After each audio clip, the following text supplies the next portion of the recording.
অকল অসমৰ পৰাই আমি মেম্বাৰশ্বিপ দিছোঁ লাহে লাহে এতিয়া আমাৰ আজিৰ পৰা লাহে লাহে আমি বন্ধ কৰিম 10টা 12টা সমষ্টিত আমাৰ কমি গৈ থাকিব আমাৰ টাৰ্গেট আছিল 40,000 কৰি 100টা সমষ্টিত কৰা 40 লাখ কিন্তু যোৱাকালি আমি 43,60,000 পাৰ কৰিছোঁ আজিও দিনটোত মোৰ ধাৰণা আছে আজিও আমি 2 লাখ পাৰ কৰি যাম গোটেই অসমতে আমি 50 লাখ সদস্য 40 লাখ কৰি 100টা সমষ্টিত 40 লাখ আৰু 2এটা সমষ্টি অলপ বেছিকৈ কৰিছে গতিকে 50 লাখ আমি সদস্য সংখ্যা টাৰ্গেটত উপনীত হ'ব পাৰিম বুলি আমি আশা কৰিছোঁ সংখ্যালঘু যিবোৰ অঞ্চল তাতো আমাৰ কিছু আছে কিন্তু 20টা সমষ্টিত আমি ইমান আশা কৰা নাই হয়তো তাত আমি 10,000 পাম 20টা সময়সীমা আমাৰ 30 ছেপ্টেম্বৰ আছে কিন্তু দিল্লীয়ে 15 অক্টোবৰ কৰিছে অসমত আমি হেতু 9 অক্টোবৰ কৰিছোঁ স্যাৰ গণপৰিষদৰ দখলত থকা সমষ্টিসমূহত কি তাতো ভাল হৈছে এইটোৱে সমষ্টিটো গণপৰিষদৰ দখলত আছে ইয়াৰ বিধায়কটো ৰমেন্দ্ৰ নাৰায়ণ কলিতা কাৰণ মইতো জালুকবাৰী বুলি কওঁতে এইটো নতুন জালুকবাৰীহে এই সমষ্টিটোৰ আচল নাম হ'ল পশ্চিম গুৱাহাটী গতিকে এইটোতো গণপৰিষদৰে গতিকে ইয়াতোতো আমি প্ৰায় 70-80,000 পাৰ কৰি দিছোঁ গতিকে তেনেকৈ গণপৰিষদৰ অধীনত থকা সমষ্টিবিলাকতো আমি 40,000 সংখ্যাটো আমি টাচ কৰিম কৰবাত যদি 2000 বোলে 40ৰ জেগাত 38,000 হ'ল 42,000 হ'ল এইটো বেলেগ কথা আৰু আমাৰ সদস্যখিনিয়ে গণপৰিষদকে ভোট দিব গতিকে আমাৰ সদস্য বঢ়াত গণপৰিষদৰতো কোনো আপত্তি নাই কাৰণ সেইখিনিওতো তেওঁলোকৰে ভোট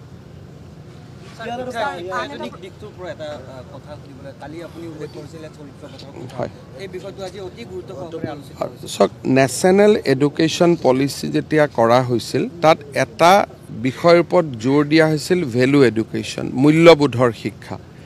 আৰু অসমত এসময়ত চৰিত্ৰ পুথি বা বিভিন্ন ধৰণৰ নীতি শিক্ষাৰ পাঠ্যক্ৰম আছিল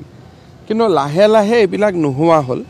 যিহেতু ৰাষ্ট্ৰীয় শিক্ষা নীতিত ভেলু এডুকেশ্যনৰ ওপৰত গুৰুত্ব দিয়া হৈছে মূল্যবোধৰ শিক্ষাৰ ওপৰত গুৰুত্ব দিয়া হৈছে আমি পুৰণা এই ধৰণৰ যিমান পাঠ্যপুথি আছিল আমি পাঠ্যক্ৰমত উভতাই অনাৰ বাবে প্ৰচেষ্টা কৰিছোঁ নতুন শিক্ষা বৰ্ষৰ পৰা হ'ব আৰু যোৱা অহাকালিৰ পৰা এই বিষয়ে মই ফেচবুকত দিয়াৰ পৰা আৰু কিছু নতুন পৰামৰ্শও আহিছে আমি সেই পৰামৰ্শবিলাকো চালি জাৰি চাম যাতে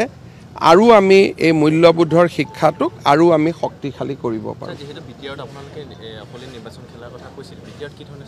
বিটিআৰটো মেম্বাৰশ্বিপ আমি 40 পাম কেইটামান সমষ্টিত আমি নোৱাৰোঁ 100টা বুলি কোৱাৰ কাৰণে মই যি 26টা বাদ দি থৈছোঁ তাৰে কেইটামান সমষ্টিতো 20,000 হ'ব 22,000 হ'ব 25,000 হ'ব যেনেকৈ পৰ্বতজৰা তাতে আমি 40,000 নোৱাৰোঁ কিন্তু 100টা সমষ্টিত আমি 40,000 কৰিম আৰু বিটিআৰৰ গোৰেশ্বৰ আদি সমষ্টি অলৰেডি 40,000 ক্ৰছ কৰিম বিটিআৰতো চাওক আমি কেবিনেটত এটা আলোচনা কৰি আছোঁ যাতে দুলাল বৰাৰ কোনো RTI উত্তৰ আৰু ৰাইজে নিদিয়ে আমি চৰকাৰী ডিপাৰ্টমেণ্টবিলাককো মানা কৰিব খুজিছোঁ যাতে দুলাল বৰাৰ কোনো ৰিপ্লাই নিদিয়ে আৰু আমি কমিশ্যনকো আমি ৰিকুৱেষ্ট কৰিছোঁ যাতে দুলাল বৰাক তেওঁলোকে ক্ৰিমিনেল হিচাপে ট্ৰিট কৰে RTI কৰ্মী হিচাপে যাতে ট্ৰিট নকৰে আৰু পুলিচে তেওঁক গ্ৰেপ্তাৰো কৰিব সবখিনি হৈ যাব গুৱাহাটী শিলচৰ ডিব্ৰুগড় সকলো জেগাতে পথবিলাক য'ত গাঁত তাত হৈ আছিল আমি এইকেইদিন ৰিপেয়াৰ কৰিছোঁ বৰষুণে দিগদাৰ নকৰিলে পূজাৰ আগতে হৈ যাব ৰাতি গধূলি 3টা বজাত আমাৰ বিপ্লৱ শৰ্মা কমিটিৰ ৰিপৰ্ট লৈ পেলাই আছুৰ লগত আমি আলোচনা কৰিম আটাইতকৈ ভাল হৈছে উজনিত মেম্বাৰশ্বিপ ড্ৰাইভ ইতিমধ্যে প্ৰায় 10টা সমষ্টিয়ে 40,000 ক্ৰছ কৰিছে উজনিত ডিমৌ নাজিৰা সোণাৰী মৰিয়নি এই গোটেইবোৰ সমষ্টিয়ে 40,000ৰ দেওনা হয় পাৰ কৰিছে নহয় তেওঁলোকে পাৰ কৰাৰ প্ৰতি ধাৱমান হৈছে উজনিত আটাইতকৈ বেছি মেম্বাৰশ্বিপ হৈছে নৰ্থ আছামত হৈছে আমাৰ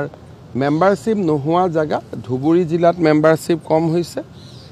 মোটামুটি গোটেই অসমত ধুবুৰীত আৰু আমৰি বুলি সমষ্টিত অলপ মেম্বাৰশ্বিপ কম হৈছে কাৰণ তাত মোবাইল নাই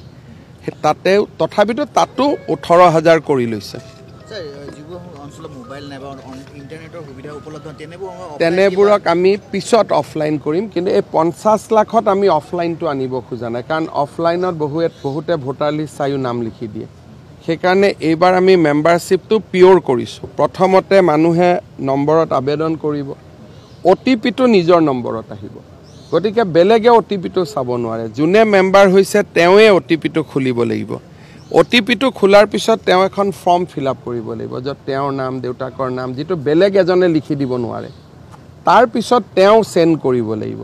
কিন্তু অফলাইনত হয় কি, ভোটাৰ লিষ্টখন চায়ো বহুতে লিখি দিয়ে। সেইকাৰণে আমি 50 লাখৰ সংখ্যালৈকে আমি কাগজ ব্যৱহাৰ নকৰোঁ। 50 লাখ যেতিয়া অনলাইন হৈ যাব, কাৰ্বি আলঙৰ পাহাৰ আছে, বহুত জেগা আছে য'ত মোবাইল নাযায়, সেই 5-10 লাখ এক্সট্ৰা হ'ব। 50 লাখছত এইটো নাথাকে। গতিকে এইবাৰ আৰু যি ধৰণে ক'ৰবাত বাতৰি কাকতত কৈ আছে ইয়াত হোৱা নাই, তাত হোৱা নাই, অকল আমাৰ জলেশ্বৰত হোৱা